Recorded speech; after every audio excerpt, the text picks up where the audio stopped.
विपक्ष ये सवाल पूछ रहा है कि अगर देश ने कोई ऑपरेशन किया है, वो सक्सेसफुल हुआ है, उसमें क्या हमें क्षति हुई? क्या ये जानना अधिकार नहीं है विपक्ष का?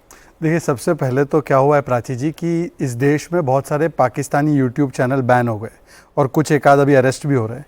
तो कांग्रेस ने बोला है कि मैं ऑफिशियल कंटेंट क्रिएटर बन जाती हूं पाकिस्तान का, और जो भी कंटेंट पाकिस्तान को अपने चैनल पर चलाना है, राहुल गांधी और पवन खेड़ा मिलकर देना चाहते हैं। पवन खेड़ा ने, आपको पता है इतने तो बुद्धिमत्ता है इनकी, उन्होंने एक जयशंकर जी को कोट करके कोट ट्वीट में पूछा, ए जयशंकर तूने दगाबाजी की। पता चला वो जयशंकर जी का अकाउंट नहीं था, पैरोडी अकाउंट था। इस पवन खेड़ा को बखेड़ा खड़ा करने के लिए बुला लिया आज इन्होंने। अब मैं बताना चाहता हूं राहुल गांधी का हिस्ट्री क्या है। Rahul Gandhi supreme court certified liar है। उन्होंने रफाल पे झूठ बोला था, सुप्रीम कोर्ट ने फटकार लगाई। सावरकर पे झूठ बोला था, सुप्रीम कोर्ट ने फटकार लगाई। उन्होंने 151 रेल प्रॉपर्टीज जो है प्राइवेटाइज हो गई, उस पर भी फटकार लगी है उनको। सर्जिकल स्ट्राइक पर झूठ बोला था, बालाकोट एयर स्ट्राइक पर झूठ बोला था, 370 पर इतना झूठ बोला था, पाकिस्तान ने डॉसियर पर छाप लिया। ये उनका इतिहास है झूठ बोलने का। अब आते आज के विषय पर, जो तहसीन पूनावाला इधर उधर से घूमकर बोल रहे हैं कि गुंजाइश है उसको मिसरिप्रेजेंट करने की। साहब, मेरी बात और आपकी बात छोड़ दो, मैं आपको कोट करता हूं मेजर जनरल हर्षा कक्कर। और तहसीन पूनावाला की एक बात से मैं एग्री करता हूं कि वो एक राष्ट्रवादी है, तो वो कम से कम इसको नहीं नकारेंगे। I knew Rahul Gandhi was mentally slow. मैं नहीं बोल रहा हूं, मेजर जनरल बोल रहे हैं। I knew Rahul Gandhi was mentally slow, but never expected him to be totally dumb. DGMO mentioned that post strikes on terror camps, they left a message on hotline hitting terrorist camps, not army. At least check once before your bots display your ignorance. ये major general Harsha Kakkar. फिर राहुल गांधी के पहले tweet पर PIB का fact check, फिर MEA का clarification. उसके बावजूद भी झूठ को आगे परोसना। और जहां तक एसेट्स और प्लेन्स की बात है, तहसीन पूनावाला बताइए, मैं आपको पीआईबी का प्रेस रिलीज जो डीजीएमओ का स्टेटमेंट है कोट करके बता रहा हूं कि not a single Indian asset encountered any kind of loss, all strikes were executed without loss of Indian assets. ये आर्मी का और सरकार का ऑफिशियल बयान है। आप कहते हैं आप सरकार के साथ भी है और आप फिर दूसरी तरफ जाकर सेना का मखौल भी उड़ाते हैं। अभी तहसीन का ओपनिंग स्टेटमेंट क्या था?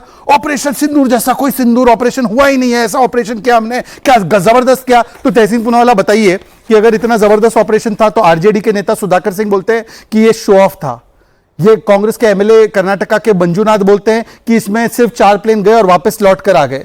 फिर उसके बाद आतिशी मारलेना बोलती है, जिनका आपको पता है इतिहास क्या है अफजल गुरु के साथ, उन्होंने बोला है कि पाकिस्तान ने हाथ जोड़े, इसके प्रूफ क्या है। इमरान मसूद बोलते हैं कितने लोगों को मारा, हुसैन दलवाई बॉडी बैग मांगते हैं। और सुप्रिया श्रीनेत जो नेत्री है कांग्रेस पार्टी की, जिसकी बातों को मानते और थरूर और तहसीन की बात को नहीं मानते, वो भी कहती है कि ये तो ठीक नहीं रहा ये ऑपरेशन। तो मुझे बताइए कि तहसीन पूनावाला की बात को माने या इन नेताओं की बात को माने? अगर इन नेताओं की बात गलत है, ये सेना का अपमान आप मानते हैं, तो तहसीन पूनावाला बताइए कांग्रेस इन पर कार्रवाई क्यों नहीं करती? उल्टा थरूर को पर्सोना नॉन ग्राटा बना दिया, तहसीन को पर्सोना नॉन ग्राटा बना दिया। तो इसलिए मैं आखिरी में 4 पंक्तियां कहना चाहता हूं। पाकिस्तान और कांग्रेस बोले एक ही जुबान। कांग्रेस बोले पाकिस्तान मेरा भाईजान, ये 2 शरीर एक जान, सेना का करो अपमान, यही कांग्रेस की असली पहचान। यही कांग्रेस की असली पहचान। नेताओं के बयान पर जाऊं तो आपकी तरफ से भी नेता किस तरीके की बयानबाजी कर रहे हैं वो किसी से आप कोट कर दीजिए, इस डिबेट में उसको अनफी कर देते हैं। मामला चला गया ना सुप्रीम कोर्ट में। मैं इस पर खुल के जवाब देना चाहता हूं। मैं खुल के जवाब बने हुए हैं ना वो, मैं खुल के इस पर जवाब देना चाहता हूं, इसको एड्रेस करना चाहता हूं। पहली बात तो मैं भारतीय जनता पार्टी के राष्ट्रीय प्रवक्ता होने के नाते ये बयान खंडनीय, निंदनीय है, इसको स्वीकारा नहीं जा सकता। हमें बड़ी खुशी है कि सुप्रीम कोर्ट ने इस पर संज्ञान लिया। इस पर जो भी कार्रवाई करेगी पार्टी का स्वागत करेगी। 10 सेकंड से लेना चाहता हूं।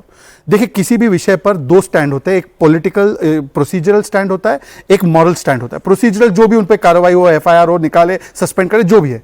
मॉरल स्टैंड क्या होना चाहिए कि हम इसका स्वीकार नहीं करते। अब राम गोपाल यादव जी का भी बयान था, उस पर मॉरल स्टैंड भी नहीं लिया, आज तक मॉरल स्टैंड भी नहीं लिया है। मॉरल स्टैंड से नहीं चलती है ना सियासत, या मॉरल स्टैंड से नहीं चलता है। मैं आपको बताता हूं, मैं आपको बताता हूं, कार्रवाई करके एक सेकंड, मैं आपको बताता हूं, मैं आपको बताता हूं, सुप्रीम कोर्ट मैं आपको बताता हूं। प्राची जी 5 सेकंड। हाँ। मॉरल स्टैंड इसलिए जरूरी है क्योंकि इस देश में सेना के प्रमुख को सड़क का गुंडा बोला गया, खून की दलाली बोला गया। अभी पहलगाम के बाद ऑपरेशन सिंदूर हुआ तो उसमें बोला गया कि ऑपरेशन सिंदूर शो ऑफ था। मैं कह रहा हूं मॉरली मैंने स्टैंड लिया है। अनुराग जी से बोलिए राम गोपाल यादव गलत थे, वो तो जस्टिफाई कर रहे, वो तो बोल रहे बयान ठीक था, ये बोल रहे हैं ये अनुराग जी। इसलिए हटाते, वो अभी भी मंत्री बने हुए हैं। एक काम करते हैं, आप बेर मिनिमम अनुराग जी से पूरी डिबेट खत्म होते होते राम गोपाल यादव जी ने गलत बोला ये मनवा लीजिए, हटाना तो दूर की बात।